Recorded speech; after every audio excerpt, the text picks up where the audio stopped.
Welcome back to NBA Cinema. So today we got to talk about some of what Jay Williams said, what Shaq had to say about the NBA Finals, man.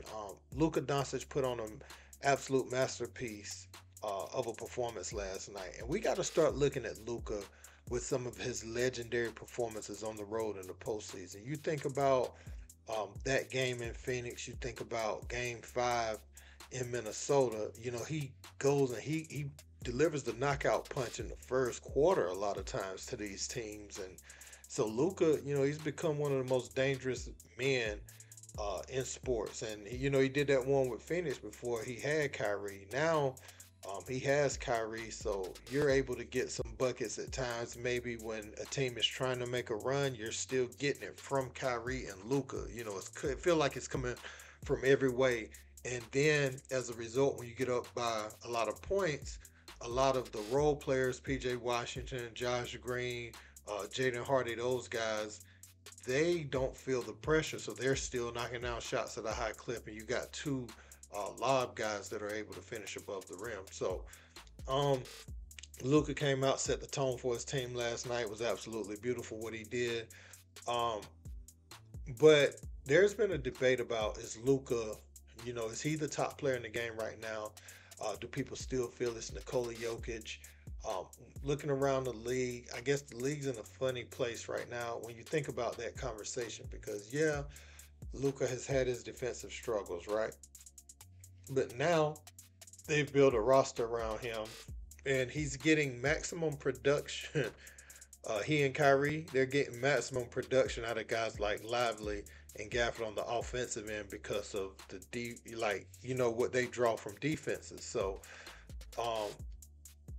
Luka, is he the top player in the game? I mean, it will probably be hard to keep it from him if he wins a championship, but Jay Williams pointing out the defensive statistic that may have you thinking twice about it. We're going to check out what he said. We're going to look at Shaq's preview to the finals. Let's check it out. The Celtics do not have 3 or 4 guys that can guard Luka. I like Dallas in this series. I like the way they're playing.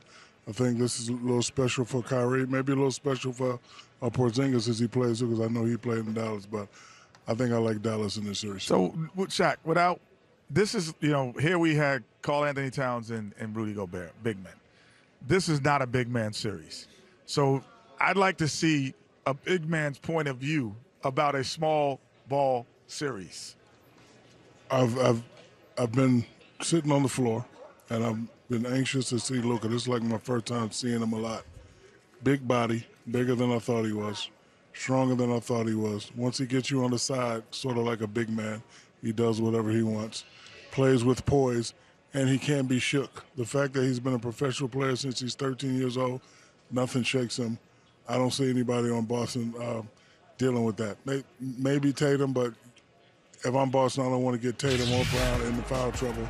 And I think the other guys too, Jrue Holiday is too little, in my opinion. Luka, to me, is top 3 player in the league.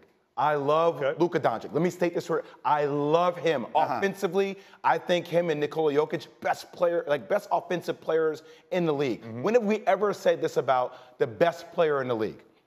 The Mavs have had a better defensive rating with Luka on the bench than on the floor in every season of his career. Like combat it. This is Hembo's sabotage happening. No. Combat it. This is Hembo's sabotage. If we're talking about the best player in basketball, how could that stat be real? It can't be. Well, it can't. So the best offensive player, I'll give it to you. Prolific, different. But for the Mavs to have a better defensive rating with Luka on the bench than on the floor in every season of his career, I can't say that. When it comes down to Luka and Kyrie, I do think that they're the better duo. Are they surrounded by the better pieces? No. It's no disrespect to Derek Lively or Daniel Gafford or P.J. Washington. Those guys could play.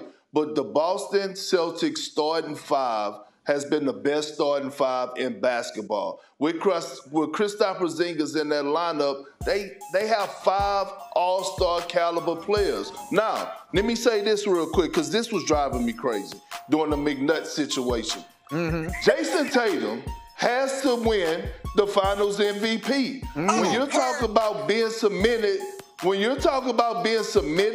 and royalty in this franchise, he has to win Finals MVP. Jason Tatum sat down with Malika Andrews right.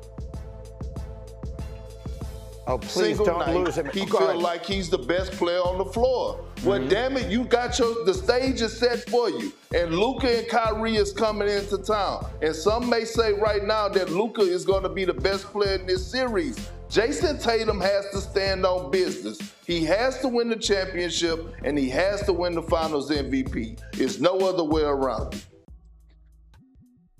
We understand there's two ends to the basketball court, right? We kind of saw what Jokic doesn't do well as far as how his team matched up with the Minnesota Timberwolves, right? When the guys drove to the rim, they were not thinking about Nikola Jokic contesting them or blocking their shot or even changing their shot at the rim. But he was able to get over the hump, win the championship, and widely regarded as the best player in the league for most of the year, right? So Luka, very similar in ways. I saw Luka compete more on the defensive end at times in this series, and I think he's surrounded by defenders, so you're able to hide his deficiency really well in this system. What I will say is, if it's not Luka and it's not Jokic, who would you say is the best player in the NBA? Because somebody that plays both ends, if you say someone like a Paul George, I mean, is he even considered that an AD type player? And I ain't saying Paul George was ever considered that. What I'm saying is people that play both ends. So I'm just calling him out. AD, would you even consider him as a leader, best player in the NBA type of person? Giannis. I remember Giannis, this was a question about him, but it was in reverse, where people didn't want to give him best player in the world. Yeah, he won a championship. Although he definitely plays the defensive end, he plays hard. They were talking about his offensive skill set and how comfortable is he? Does he go to a definitive move in crunch time, or a bag that he can go to and pull from when his team needs a bucket, or is it just hard, gritty, let me Euro step and bully my way to the basket? So people didn't want to give him the best player either. So, I mean, you look at that and it's like, okay, well,